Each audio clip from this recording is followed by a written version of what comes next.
আগামী ২৪ থেকে ৪৮ ঘন্টায় সিলেট, সুনামগঞ্জ, নেত্রকোনা, শেরপুর ও ময়মনসিংহে নদ নদীর পানি বেড়ে স্বল্পমেয়াদী বন্যা হতে পারে।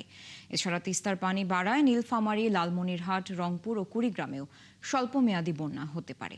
তবে দক্ষিণ পূর্বাঞ্চলে বন্যা পরিস্থিতি উন্নতির দিকে। দুপুরে বন্যা পূর্বাভাস ও সতর্কীকরণ কেন্দ্র এসব তথ্য জানিয়েছে।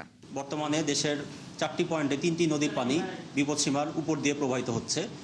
এর মধ্যে সিলেট এবং সুনামগঞ্জে সুরমা কুশিয়ারা নদী এবং নেত্রকোনা জেলায় সোমেশ্বরী নদী বিপদসীমার উপরে রয়েছে।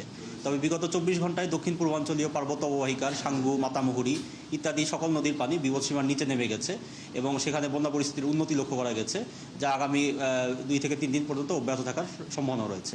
তবে বর্তমানে ভারী বৃষ্টিপাত প্রবণতা দেশের উত্তর পূর্বাঞ্চল এবং উত্তরাঞ্চলে কিছুটা বৃদ্ধি পাওয়ার সম্ভাবনা রয়েছে, যার প্রেক্ষিতে দেশের উত্তর পূর্বাঞ্চলীয় সুরমা, কুশিয়ারা এবং ময়মনসিংহ বিভাগের সোমেশ্বরী, ভোগাইকংস ইত্যাদি নদীগুলোর পানি আগামী 2 দিন বৃদ্ধি পেতে পারে। এর ফলে মূলত দেশের উত্তর পূর্বাঞ্চলীয় সুরমা ও কুশিয়ারা নদী অববাহিকায় সিলেট, সুনামগঞ্জ জেলার নিম্নাঞ্চলে বন্যা পরিস্থিতির কিছুটা অবনতি হতে পারে।